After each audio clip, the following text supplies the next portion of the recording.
"You're gonna rot here. The only way you're leaving is in a coffin." Those words, spoken by my own son, still slice through my memory like broken glass. Dan's voice, once the sweetest sound of my life, had turned into the cruel echo of a stranger's threat. I felt the sharp shove of his hands against my shoulders as he forced me inside the cold, damp cabin. The heavy wooden door slammed shut behind me, and then came the metallic click of the lock twisting from the outside. My phone slipped from my trembling fingers, shattering against the floorboards. That crash was more than just the sound of broken plastic and glass. It was the sound of my last connection to the world being severed forever. At 66 years old, after decades of labor and sacrifice, I stood in stunned silence inside that rustic prison, realizing with a sickening weight that my only child had condemned me to die here. There was no food, no water, no chance to call for help, just the echo of betrayal pounding in my chest like a war drum. My heart thrashed against my ribs, desperate to escape, as if it too couldn't bear the cruel reality of being discarded like an unwanted object. For 40 years, I had lived and breathed for Dan. Every stitch I sewed at Riverside Textile Factory, every extra shift I dragged my aching body through, every dollar I tucked away, it was all for him. He had been the reason I woke up before sunrise and the reason I crawled into bed long after midnight. I had believed, foolishly it turns out, that love and sacrifice would build a bond too strong to break. And now that very bond had become my noose. While I stood trapped in the dark, my son was boarding a luxury cruise with Sophia, his ambitious wife, and her domineering mother, celebrating a life built on the very sacrifices that had left me hollow and frail. Their laughter, their champagne toasts, their glittering evenings under the glow of chandeliers, they were all funded by the woman they had abandoned to starve. But let me tell you how I ended up here. How a woman once considered the center of her family's universe became nothing more than a disposable obstacle. My name is Margaret, though most people call me Maggie, and this is not just the story of betrayal. It is the story of how a lifetime of devotion turned into a death sentence at the hands of the person I loved most. When the lock clicked shut and the echoes of my son's cruel words faded into silence, my mind traveled back through the years. Pain often drags you into memory, and mine carried me to the very beginning, to the moment my life became tied to Dan's. I was just 18 when I first walked into Riverside Textile Factory. The air smelled of cotton dust and machine oil, and the noise of the sewing lines was deafening. But I didn't care. I had dreams back then. I wanted a little apartment of my own, maybe a chance to save up for college classes, and if I was lucky, a dress that wasn't stitched together from clearance bin fabric. Life had other plans. By the time I turned 26, I was standing in that same factory, needle in hand, while holding a baby boy in my arms at night. Dan's father had walked out before the boy even learned to tie his shoes. From then on, it was just me and him against the world. Dan became the center of my existence, the engine that pushed me forward when exhaustion nearly crushed me. I worked 12-hour shifts, 6 days a week, just to keep food on the table and shoes on his little feet. My hands, cracked and scarred from fabric and thread, became the glue that held us together.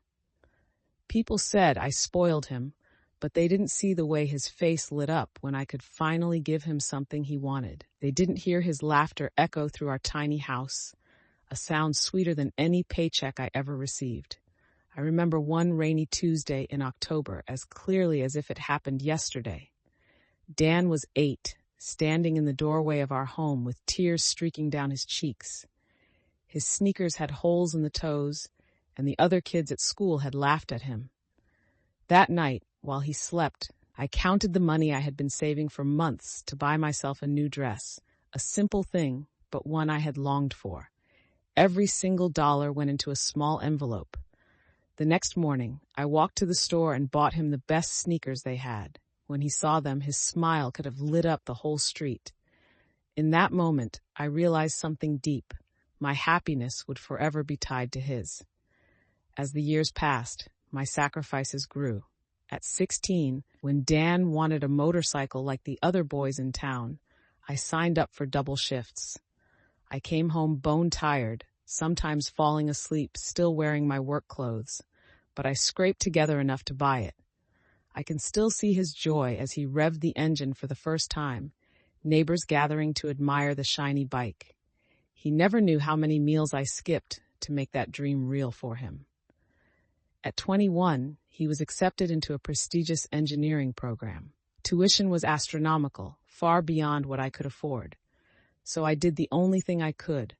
I mortgaged my small house, the place that had been our shelter through storms and long winters. Signing those papers felt like signing away my safety net, but I didn't hesitate.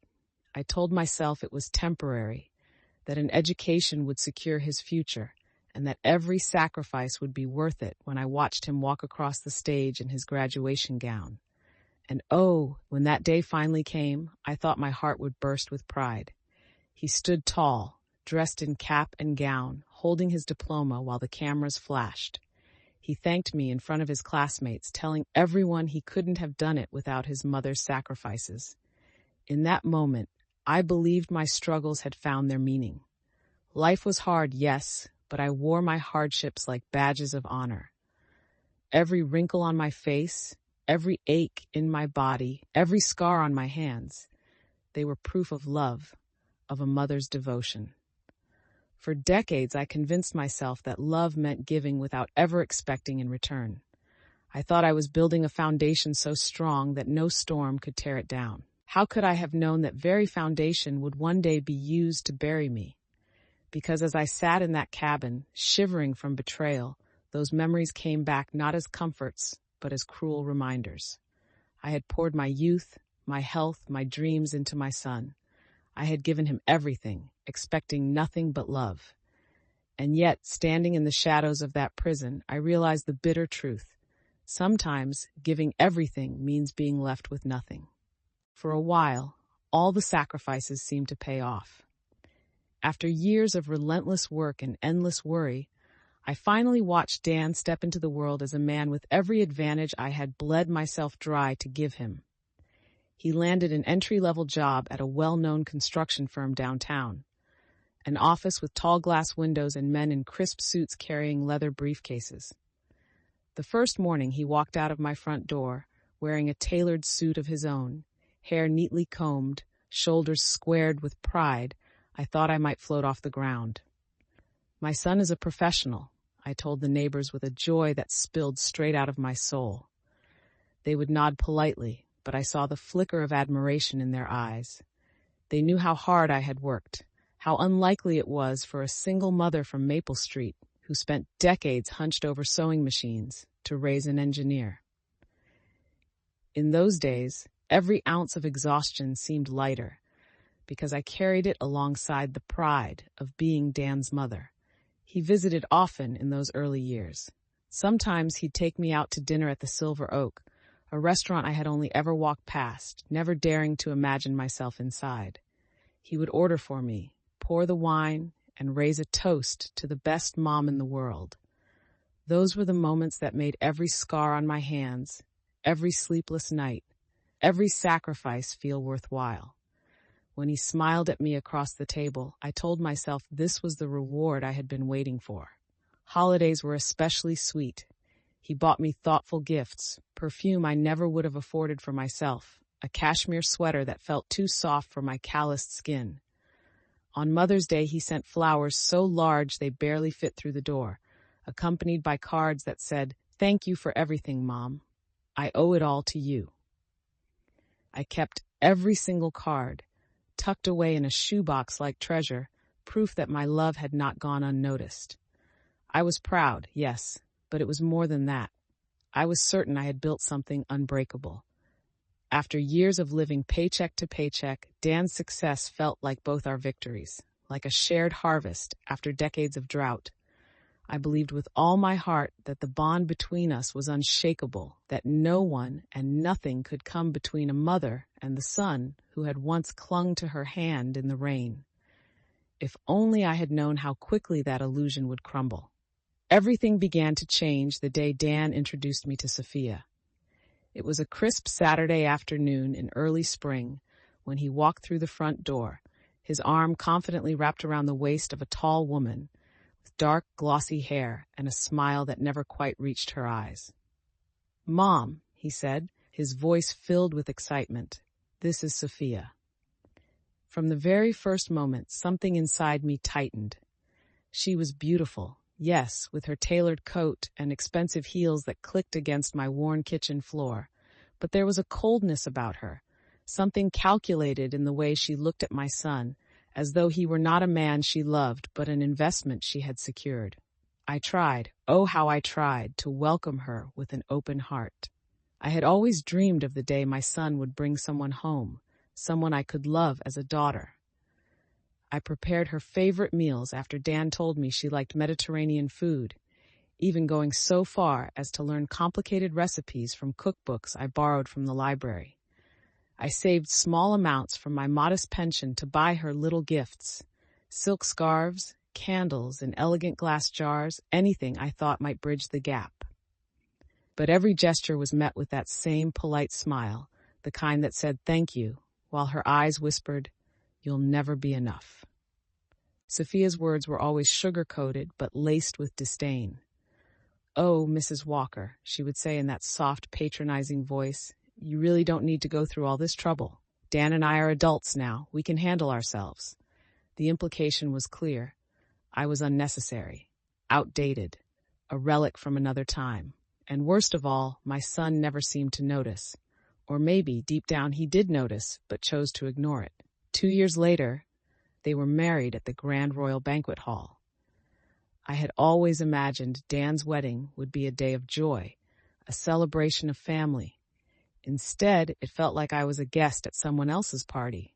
Sophia planned every detail without so much as asking my opinion, from the guest list to the color of the flowers. When I timidly suggested including a few family traditions, she brushed me off with a smile sharp enough to cut glass. "This is a modern celebration, Maggie," she told me. "Our guests wouldn't appreciate anything so old-fashioned."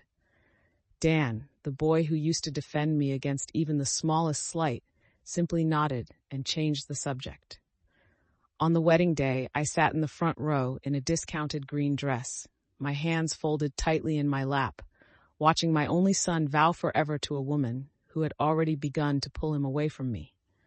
When the officiant spoke about honoring parents and valuing family, I caught the subtle squeeze of Sophia's hand around Dan's, a silent warning, and the satisfied smile that spread across her lips. Later that night, while I cleared the dishes from the small dinner I had hosted for close relatives, I overheard a conversation that confirmed my worst fears. Standing near the backyard, I heard Sophia's voice, sharp now, stripped of the sweetness she used in front of me. "Now that we're married, we need boundaries," she said. "Dan is too soft with his mother. She thinks she can still control his life, but those days are over." Her mother, Mrs. Peterson, chuckled darkly. "You're right, dear. Men need their wives to open their eyes. A meddling mother-in-law can ruin a marriage before it even begins." I froze behind the window, each word slicing into me like a knife. I had bent over backwards to welcome this woman, to love her as my own. And there she was, already plotting my exclusion from the very family I had sacrificed my entire life to build. That night, I finished cleaning the kitchen in silence, tears rolling down my cheeks. I wondered whether Dan knew how his new wife truly saw me, or worse, if he simply didn't care. For the first time in years, I went to bed not with pride, but with a hollow ache in my chest. Something precious, something I had believed unbreakable, was already slipping away. The changes didn't happen overnight. At first, they came in small, almost unnoticeable shifts, a word here, a tone there, that could have been brushed aside as stress or distraction. But soon the differences grew impossible to ignore, and each family meal became a battlefield fought with smiles and subtle barbs. Dan used to drop by on Sunday afternoons, sitting at the kitchen table like he had since he was a boy. I would make his favorite chicken stew, the one recipe he swore tasted better than anything served in the fanciest restaurants. For a time he still came, but Sophia was always with him, her presence filling the room like a shadow. She would compliment the food in that syrupy voice of hers. "Oh, Maggie, this is lovely." But then immediately add, "Though we really shouldn't eat too heavy, should we, Dan? We're trying to cut back." Her words seemed harmless, but her eyes told another story. "This isn't good enough." "You aren't good enough." Dan laughed less at my jokes. He no longer lingered after dinner to help me wash dishes or tell me about his week. Instead, conversations grew clipped, interrupted by Sophia's comments about their new friends, their weekend plans, the expensive neighborhoods they were considering moving to. And when I tried to speak, she was quick to redirect. "Dan, don't forget we have that dinner with my parents," she'd remind him just as he began to relax. Or, "Honey, your mother looks tired. Maybe we should go. Let her rest." The implication was always the same, that I was frail, outdated, and in the way. At first, I thought Dan would push back, that he would smile at his wife, but still stay a while longer, reassuring me that our bond hadn't changed. But he didn't. He began to follow her lead, standing up when she said it was time to go, thanking me politely, as though I were nothing more than a hostess at a dinner party. The hardest part wasn't Sophia's disdain. It was watching my son slowly turn into a stranger. He stopped looking at me with warmth. He spoke to me in the same detached tone he used with business associates. The boy who once told me everything now sat across from me like a guest fulfilling an obligation. One Sunday, I caught myself setting the table for 3, but arranging the chairs in a way that put Sophia directly between us. It hit me then. She had succeeded. She had placed herself as the barrier, both literally and figuratively, between mother and son. I cleared the plates that day in silence, my hands shaking as I stacked them in the sink. The sound of their car pulling away was no longer followed by the comforting thought that I'd see Dan soon. Instead, I was left with an emptiness that stretched across the kitchen like a cold draft. And with every passing week, that emptiness grew harder to ignore. The breaking point came on an ordinary Sunday that should have been like any other. I had spent the entire morning cooking Dan's favorite meal. Chicken stew, simmered slowly on the stove, fresh bread from the bakery down the street, and his favorite lemon pie cooling on the windowsill. I set the table with the same floral patterned dishes I had bought for his 16th birthday, each plate polished until it gleamed. When Dan arrived, I felt a flicker of hope. He came alone. For the first time in months, I thought maybe we would share a quiet afternoon together, just mother and son. But the moment he stepped inside, I sensed something was different. His kiss on my cheek was cold, perfunctory, as if it were a task he had to complete before moving on. He sat at the table, stiff, his eyes distant. "Mom, we need to talk," he said. His voice was flat, almost businesslike. I smiled nervously, ladling the steaming stew into his bowl. "Of course, sweetheart. What's on your mind?" He didn't touch the food. Instead, he folded his hands, staring at them as though the words he was about to speak were etched into his skin. "Sophia and I, we think it would be better if we had some space." The spoon slipped from my fingers, clattering against the pot. "Space?" I repeated, my voice trembling. "Dan, you only come once a week. How could that possibly hurt your marriage?" He finally looked at me, but the warmth I longed for wasn't there. His gaze was sharp, almost irritated. "Mom, I can't keep being responsible for your happiness. I'm 30 years old. I have my own life, my own family now. You need to understand that." The words pierced me like knives. I had given up everything for this boy. My youth, my dreams, my chance to find love again after his father left. And now he was telling me that the love I poured into him was a burden. "I never asked you to be responsible for my happiness," I whispered, my throat tight. "All I ever wanted was your love, Dan. Just your love." He shook his head, as if the very concept exhausted him. "Love shouldn't be a prison, Mom. You can't cling to me forever. Sophia is right. You need to learn how to be independent, to stop relying on me for everything." Sophia is right. Those 3 words echoed in my mind, drowning out everything else. It wasn't Dan speaking. It was her voice, her influence, dripping from his lips like poison. He pushed his chair back, the legs screeching against the floor. "I can't keep doing this," he muttered, grabbing his coat. I watched as he left without touching the meal I had spent hours preparing.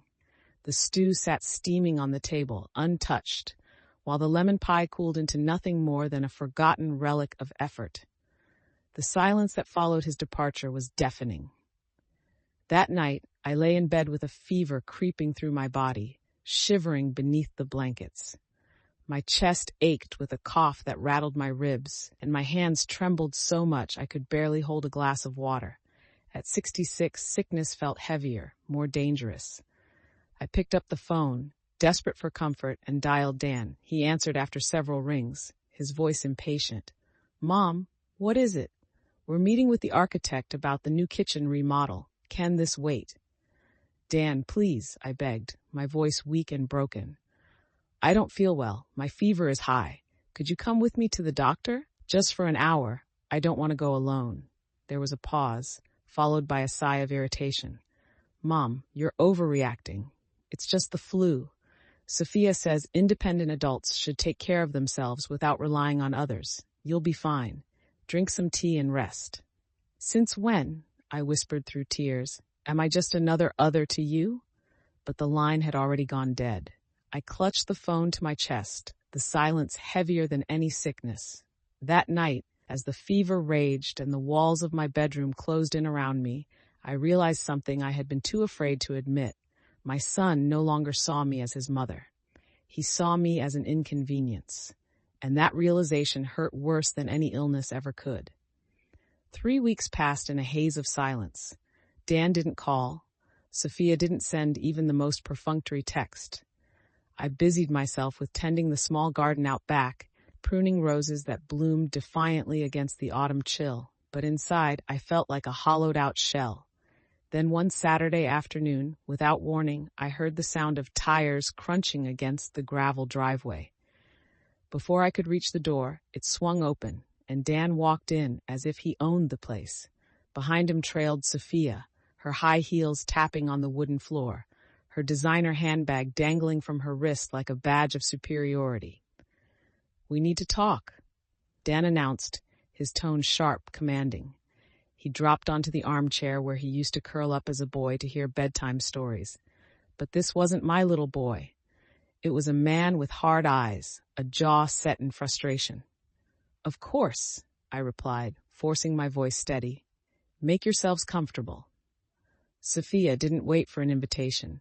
She crossed the living room with the confidence of someone who believed she had already won. She sat down on my couch, smoothing her expensive skirt part, and looked at me with that false smile that never reached her eyes. Dan leaned forward. "Mom, the neighbors are talking. Word's gotten around that you've been saying I abandoned you when you were sick, that I'm ungrateful, that I neglect you." My heart stuttered. I had spoken in confidence to my neighbor, Anne, but I hadn't thought my words would spread. Still, I refused to deny the truth. "I didn't gossip," I said quietly. "I confided in a friend about how lonely I felt when you didn't answer my call during my illness. Every word I spoke was true." Sophia cut in, her voice dripping with venom disguised as concern. "Do you realize what that could do to Dan's career? His reputation at the firm could be ruined if people think he's the kind of man who abandons his elderly mother." I stared at her in disbelief. "Reputation? That's your concern? Not the fact that I was lying in bed with a fever, scared and alone?" "Oh, please," Sophia snapped, dropping the mask. "You're 66 years old, Maggie. It's time you stopped acting like some spoiled teenager craving attention. Grown adults don't need constant hand-holding." For a moment, the room went deathly quiet. I turned to Dan, waiting, hoping for him to defend me, for him to tell his wife she had no right to insult me in my own home. But he just sat there, staring at the floor, silent. "Dan," I whispered, my voice trembling, "are you going to let her talk to me like that?" Finally, he looked up, but instead of remorse, all I saw was irritation. "Mom, she's not disrespecting you. She's just telling you the truth you need to hear. You can't keep playing the victim." The word hit me like a blow. Victim. After decades of sacrifice, working double shifts, mortgaging my home, giving him every ounce of love I had, he now painted me as nothing more than a manipulative woman clinging to pity. Something inside me snapped. I rose from my chair, hands trembling, but my voice came out strong. You call this truth? You call it truth when your wife mocks me, when you ignore me, when you let me suffer alone? No, Dan. That's not truth. That's cruelty. That's cowardice. Sophia smirked, clearly enjoying the spectacle. Finally, you admit it. You're dramatic, unreasonable, impossible to deal with. Maybe if you learned some humility, things wouldn't be so tense. I turned to my son, the boy I had once loved more than life itself. His silence was louder than any insult, and in that silence, I realized something devastating. I had lost him, not to death, but to indifference, to greed, to the cold influence of a woman who saw me as nothing more than an obstacle to her perfect life. And in that moment, with tears burning my eyes but a strange steel forming in my chest, I knew this war was no longer about love. It was about survival. The living room was unbearably tense. I stood trembling, but not from fear. Something new was surging through me, something sharper, stronger. Dan still sat in the armchair, shoulders slumped, eyes fixed on the carpet like a guilty child. Sophia perched on the couch, smug, tapping her manicured nails against the leather, as though counting down the seconds until I gave in. I took a deep breath, my chest rising with a steadiness I hadn't felt in months. You know what?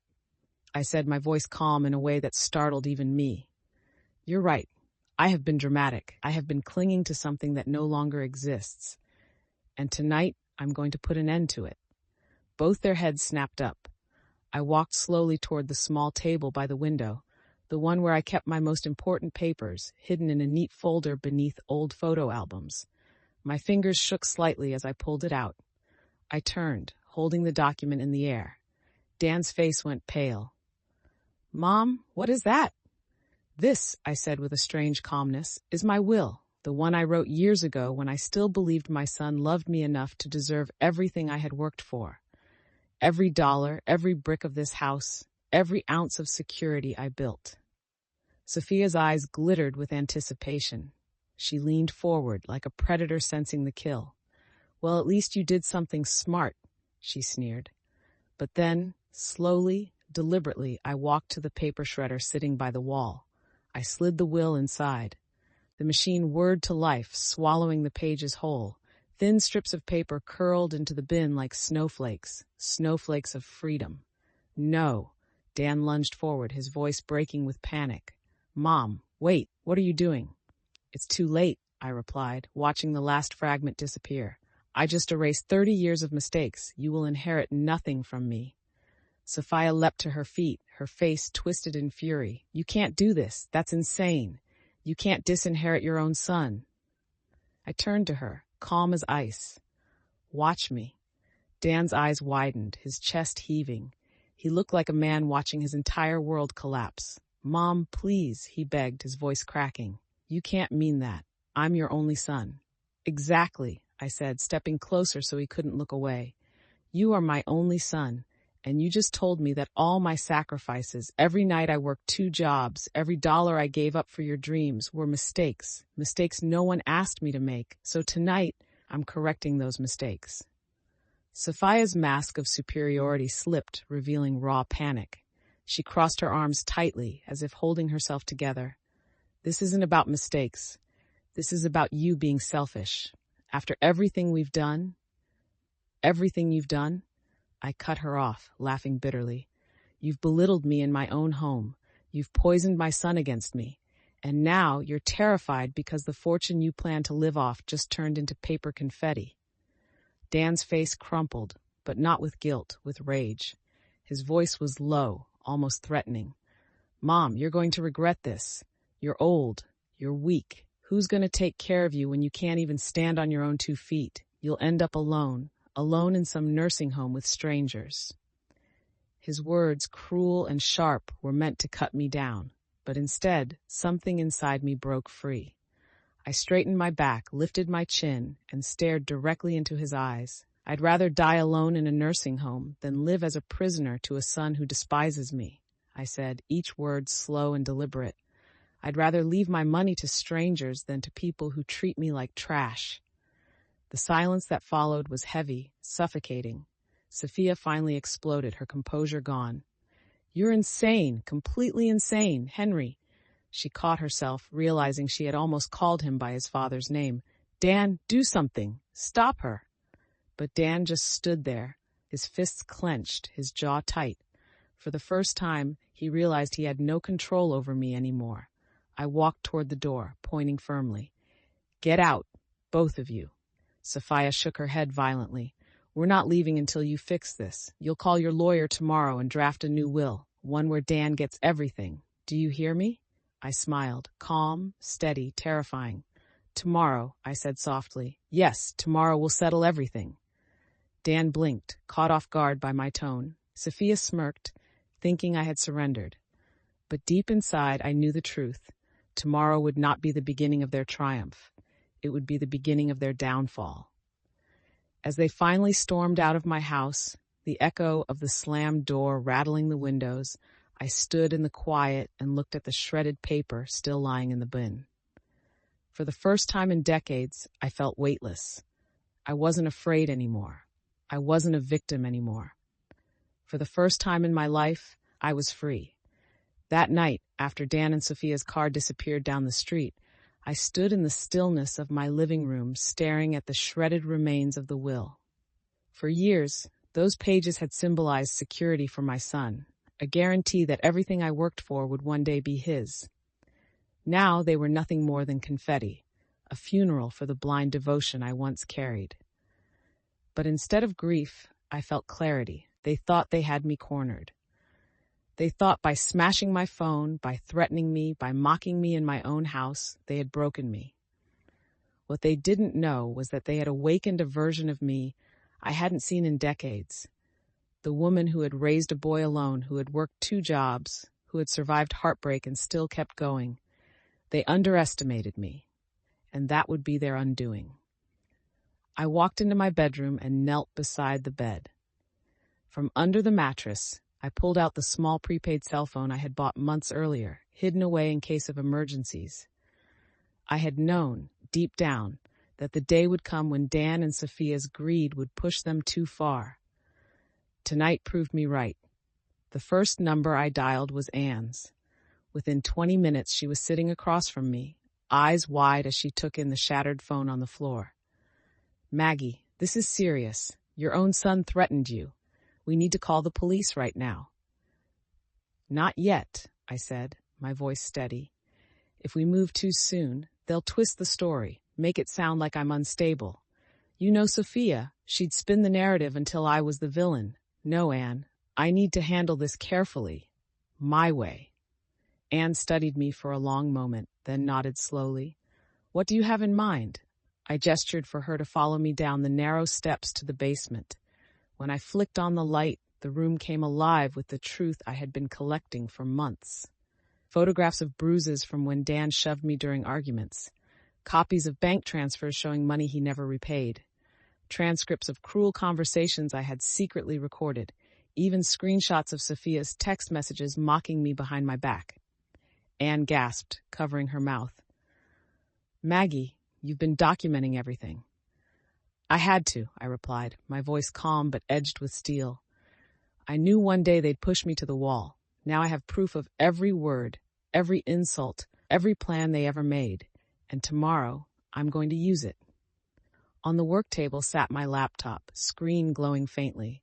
A folder labeled insurance blinked on the desktop. Inside were videos, audios, and scans backed up to multiple drives. Evidence that would destroy them in court, in the press, in the very circles where their reputations mattered most.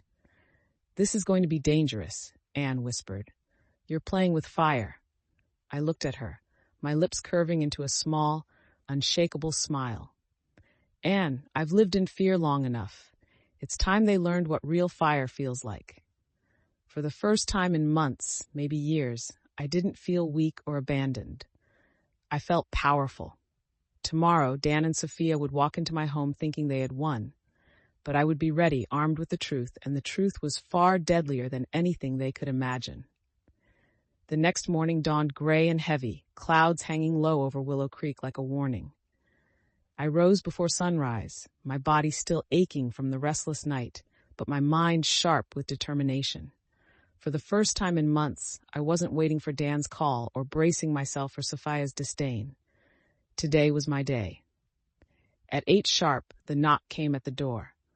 I opened it to find Mr. Bradley, my lawyer of nearly 20 years, standing on the porch in his dark overcoat, a leather briefcase in hand. His eyebrows furrowed when he saw my face, hollowed by sleepless nights but lit by a strange fire. "Maggie," he said gently, stepping inside. "Anne told me this was urgent. What's going on?"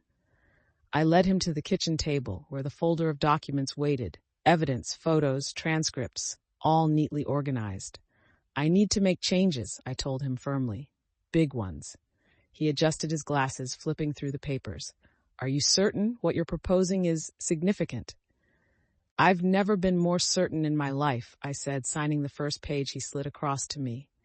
"I want it in writing, clear and legal, that not a cent of my estate goes to my son or his wife. Every dollar, every brick of this house, every scrap of savings, I want it all redirected." He glanced up. "To whom?" "To a foundation that supports single mothers. Women like me who give everything for their children and deserve better than to be discarded when they're no longer convenient." Mr. Bradley leaned back, studying me. "This will be a shock for Dan."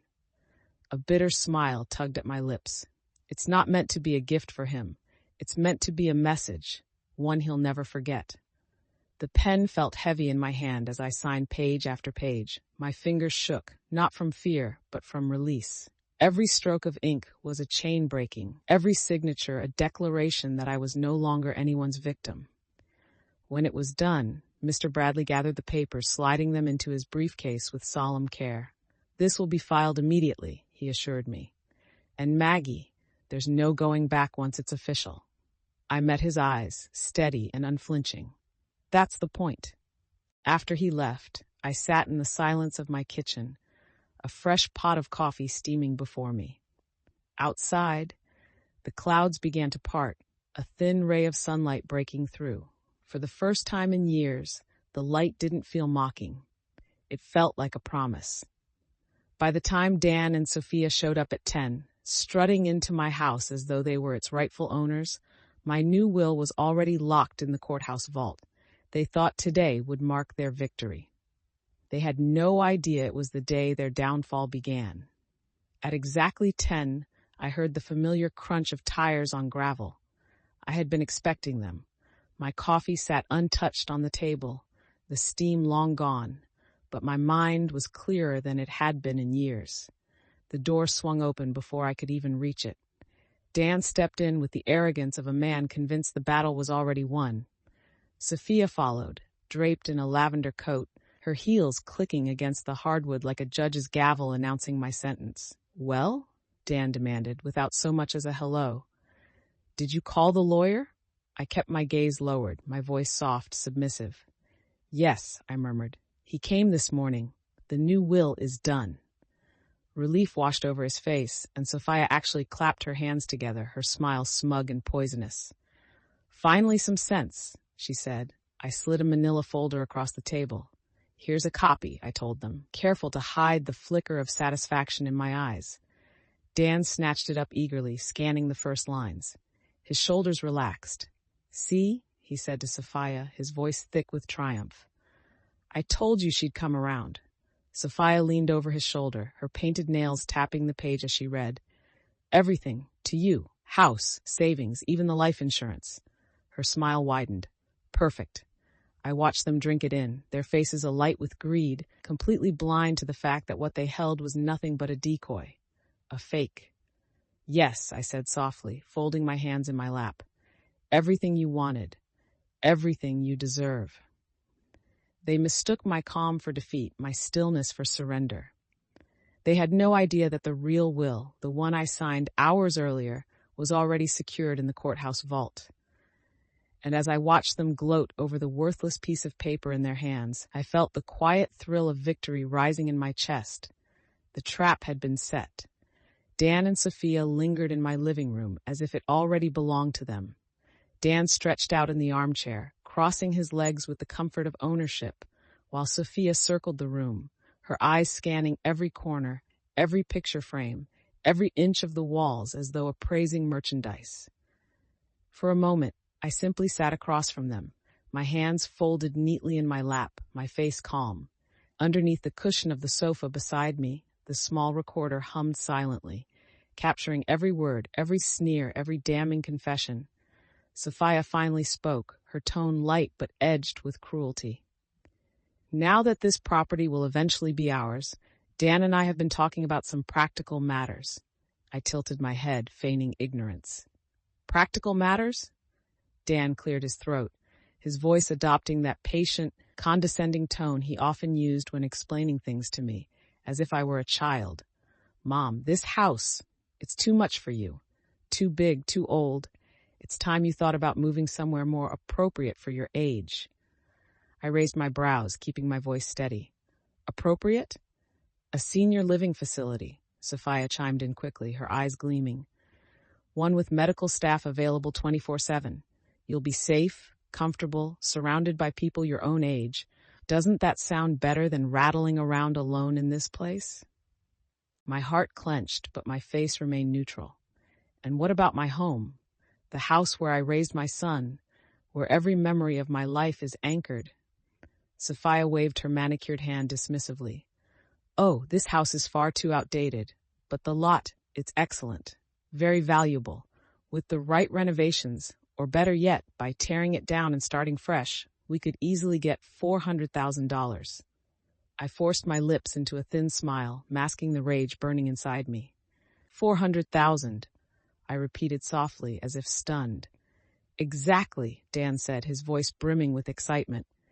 And when you add in your savings, about 50,000, we'd have more than $500,000 to work with. Enough to buy the house of our dreams in the best neighborhood in the city. The house of your dreams, I murmured, my voice quiet.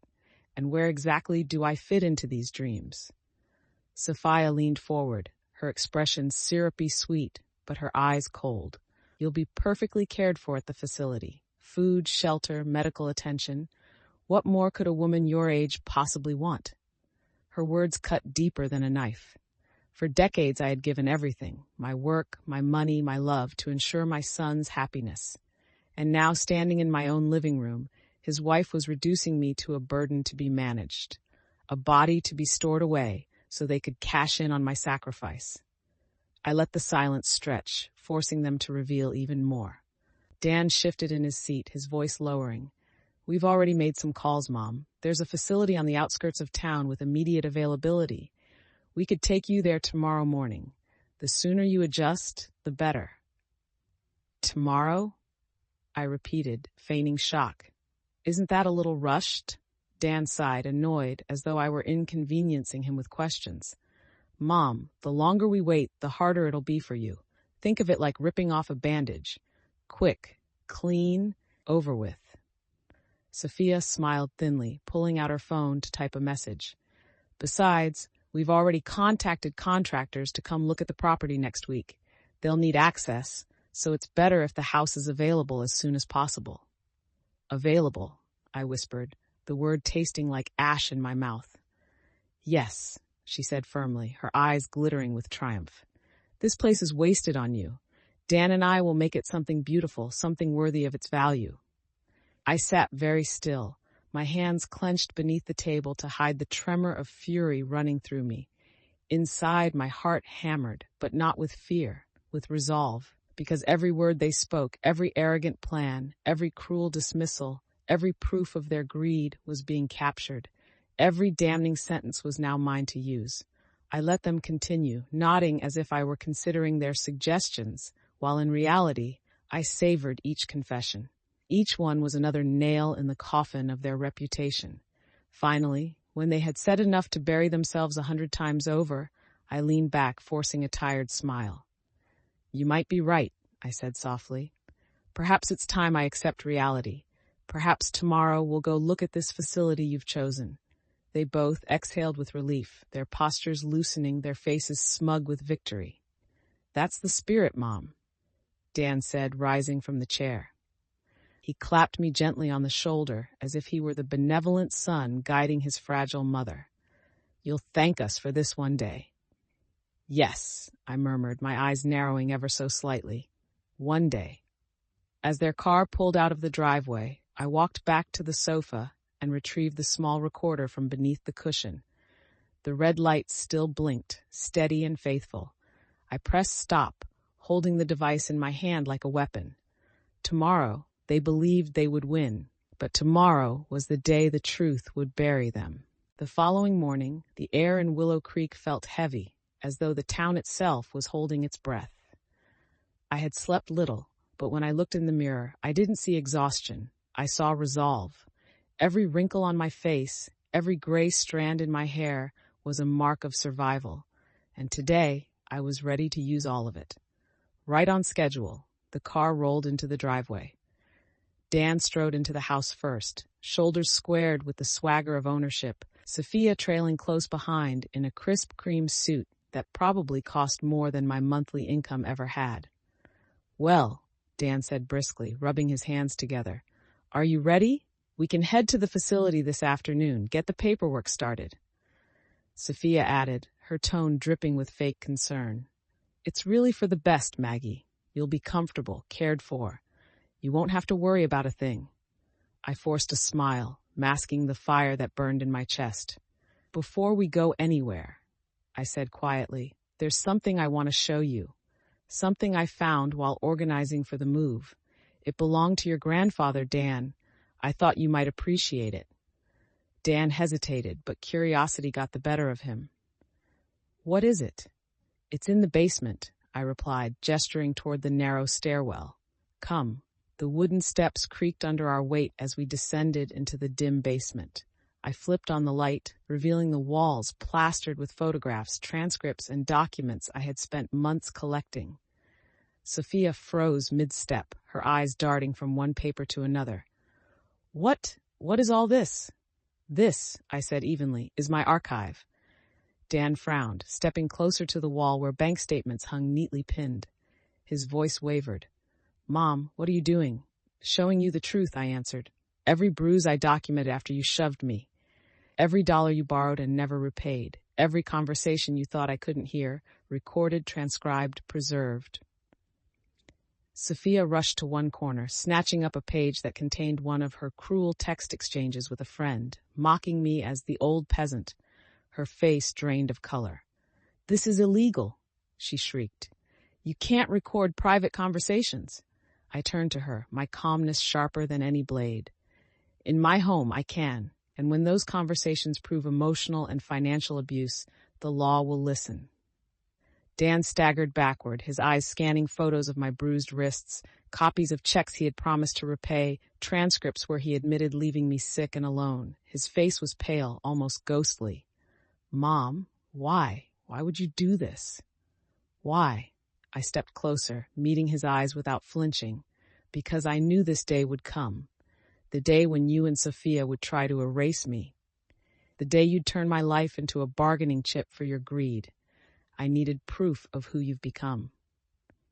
Sophia's voice cracked, desperate now. You can't use this. No one will believe you. We'll say you're senile, confused. Try it, I cut her off sharply. I pointed to the center of the room where my laptop sat open, its green light blinking. Because for the last 20 minutes, everything you've said upstairs and down here has been recorded, streamed live to my lawyer, to a social worker, and to Mark, the journalist who lives next door. Dan spun toward the screen, his jaw slack, his face collapsing into panic. Mom, you didn't. I did. My voice was calm, steady, powerful. And tomorrow, if I wish, every detail will be in the paper for the whole town to read. Your colleagues, Sophia's clinic, everyone. Sophia's lips trembled, her facade finally cracking. She dropped the paper in her hands, her voice barely a whisper. You've ruined us. I straightened my back, feeling stronger than I had in years. No, I said. You ruined yourselves. I just kept the receipts. For the first time, they both looked small, not powerful, not intimidating, but cornered. And in their eyes, I saw something I hadn't seen in months. fear. Dan collapsed into the old wooden chair in the basement, his face ashen, his hands gripping his knees as if the ground were slipping away beneath him. Sophia stood rigid, her mouth opening and closing without sound, like a cornered animal searching for an escape. I crossed to the work table, my footsteps steady, and picked up a slim folder bound in blue.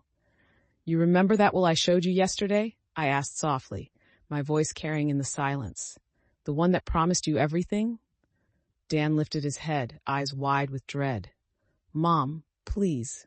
I laid the folder flat on the table and slid it toward him. "That was a fake. A decoy. This is the real one. Signed yesterday morning, filed by my lawyer before you ever set foot in this house." Sophia darted forward, snatching the document with shaking hands. She flipped through it quickly, her eyes scanning the neat paragraphs. With each line, the blood drained from her face. Dan reached for it, his fingers trembling as he read aloud, his voice breaking. "All assets, all property, all savings, transferred to the Willow Creek Foundation for Single Mothers." He stopped, choking on the words. "Not a cent for me?" "Not a cent," I said firmly, my gaze unflinching. "I gave everything for you, Dan. My youth, my health, my dreams, and you turned that love into a weapon against me. So now, I've decided my life's work will help women who still believe in sacrifice, who still fight to build something better for their children. Women who deserve it." Sophia's composure shattered. She slammed the will down on the table, her voice rising to a shriek. "You can't do this. We're your family." I looked at her with cold clarity. "Family? Family doesn't abandon you when you're sick. Family doesn't plan to throw you into a facility so they can sell your house. Family doesn't destroy your phone to keep you silent. You stopped being family the moment you treated me like a burden to be discarded."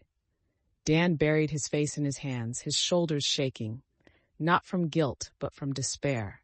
He finally muttered, "Mom, this will ruin me, my job, my reputation, everything."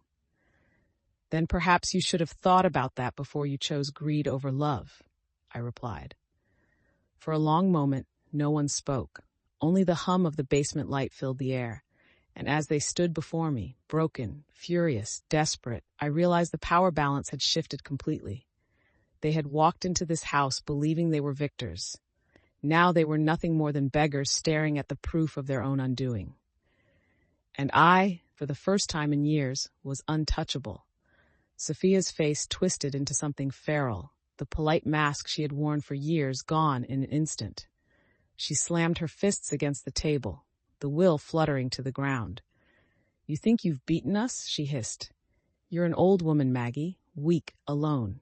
No one will believe you."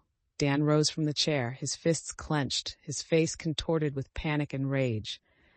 "This is madness, Mom. Tear that will up right now, and maybe, we can fix this."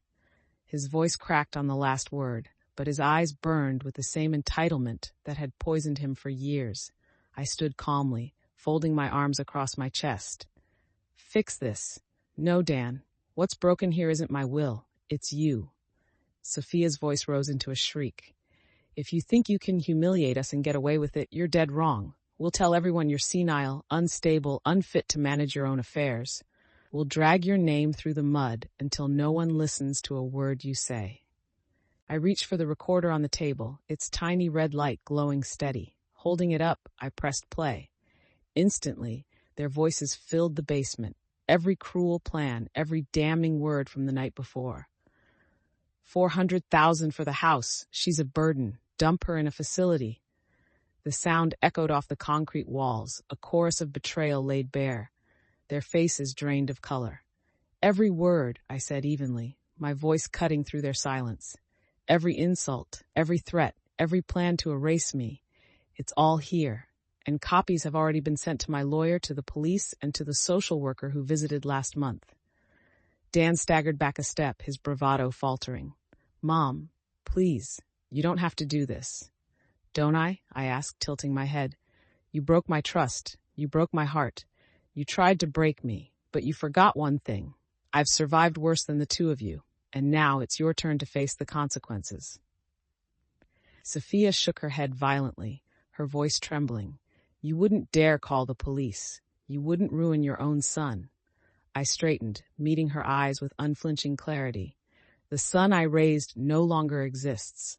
What stands in front of me is a stranger, and I don't protect strangers. I protect myself. For the first time, silence settled not as my prison, but as their punishment. They stood cornered, powerless, staring at a woman they had underestimated for too long. And in that silence, they finally understood. The game was over. The knock at the door came sooner than they expected, heavy, deliberate. Sophia flinched, her eyes darting toward the stairs. Dan's face drained of color. I walked past them without a word and opened the door. 2 uniformed officers stood on the porch, their expressions professional but firm. Behind them was Mark, the local journalist, notebook already in hand, his camera strap slung over his shoulder. "Mrs. Walker?" one officer asked. "We received the files from your lawyer. We're here to take your statement." I stepped aside, my voice steady. "Come in. You'll find everything you need in the basement." Sophia grabbed Dan's arm, hissing under her breath. "You said no one would believe her." But it was too late. The officers descended into the basement, their eyes scanning the photographs, the transcripts, the recordings. One of them nodded grimly. "This is substantial evidence of elder abuse, financial exploitation, and coercion." Dan stammered, his voice desperate. "No, this is all twisted, taken out of context." Mark raised his camera, the flash cutting through the room. "Out of context?" he said coolly. "I heard the recordings. The context is clear." Sophia lunged forward, trying to snatch the recorder from the table, but one of the officers caught her wrist midair. "Ma'am, that's evidence. Don't make this worse." I stood at the bottom of the stairs, through that, watching as the empire of lies they had built crumbled under the weight of truth. For years, they had dismissed me as weak, senile, powerless. And now, in front of law and press alike, it was their powerlessness laid bare. Dan slumped against the wall, defeated. Sophia's eyes burned with rage, but the fear beneath it was unmistakable. For the first time in years, I inhaled deeply, the air filling my lungs not with dread, but with freedom. The world finally knew the truth. When the officers left that evening, the house fell silent again. For hours it had been filled with voices, questions, statements, the scratching of pens against paper, the sharp click of Mark's camera. Now only the faint hum of the refrigerator remained, steady and low. I stood by the window, watching the last glow of daylight fade beyond the maples lining the street. The police cruiser turned the corner and disappeared into the twilight. Dan and Sophia were gone too, escorted away, their threats reduced to empty echoes. For the first time in years, my house, my home, was mine again. And yet, a weight still pressed against my chest. I sank into the armchair, the same one where Dan had once curled up as a boy, clutching picture books and asking me to read just one more story before bed. My fingers traced the worn fabric, and suddenly the years unraveled before me. The scraped knees I kissed, the birthday cakes I baked, the nights I worked double shifts just so he could have what other children had. I had imagined my twilight years differently. I thought they would be filled with Sunday dinners, grandchildren running through the yard, laughter echoing down the hall. Instead, I was left with silence, the kind that reminded you of all that had been lost. I had lost my son, not to death, but to greed, to pride, to a woman who convinced him that love was weakness and that family was disposable. And in some ways that loss cut deeper than a grave ever could. But as the night deepened, I realized something else. Though I had lost Dan, I had found something I had let slip through my fingers long ago, myself. For too many years, I had defined my worth by what I could give, by how much I could sacrifice. I had let motherhood consume me, blind me, turn me into a shadow of my own existence. I thought love meant erasing myself so my son could shine brighter. But love, true love, isn't erasure. It isn't servitude. I finally understood that. I walked down to the basement one last time. The evidence still hung on the walls, stark reminders of the cruelty I had endured. Slowly, I began to take the papers down, stacking them neatly in boxes. Not because I wanted to forget, but because I had won. The truth was out. I didn't need these weapons anymore. On the table, the blue folder lay where I had left it, the real will. I ran my fingers across its surface and felt a swell of peace. My life's work would not be wasted. It would go to women who fought the same battles I had, women who needed to know they weren't alone. In giving to them, I was giving to myself. As I closed the folder, a smile tugged at my lips. It wasn't a smile of victory or bitterness or even revenge. It was a smile of freedom. I walked back upstairs, made myself a cup of tea, and carried it to the porch. The night air was cool, the stars just beginning to pierce the dark canvas above. Somewhere in the distance, a child laughed, a sound pure and untainted. I let it wash over me like a balm. I had lost my son, yes, but I had gained something far more enduring: dignity, autonomy. The knowledge that I was no longer defined by what others took from me, but by what I chose to keep for myself. And as I sat beneath the stars, the steam from my tea rising into the night, I whispered words I never thought I would say, but finally understood. I am enough. For the first time in decades, I believed them. In the days that followed, whispers spread quickly through Willow Creek. Neighbors who once shook their heads in pity now stopped me on the street, their eyes shining with respect. Some offered hugs, others soft words of encouragement. What surprised me most, though, were the letters I received, from women I had never met, thanking me for standing tall, for refusing to be silenced. It struck me then. My story was no longer just my own. It belonged to every mother who had given too much, to every woman who had been told she was a burden, to every soul who had mistaken sacrifice for love. If there is one truth I've learned, it is this: love without boundaries becomes chains. Respect is not given because of blood, but because of choice. And dignity is not something anyone can grant you. It is something you claim for yourself. I may have lost the son I once knew, but in letting him go, I gained something far greater. I gained freedom. I gained peace. And I proved, to myself and to the world, that it is never too late to stand up, to draw the line, and to say, this far and no further. So if anyone hears my story and feels the weight of their own chains, I hope they remember this. Your worth is not defined by those who fail to see it. Your voice matters, your boundaries matter, and reclaiming them is not selfish. It is survival.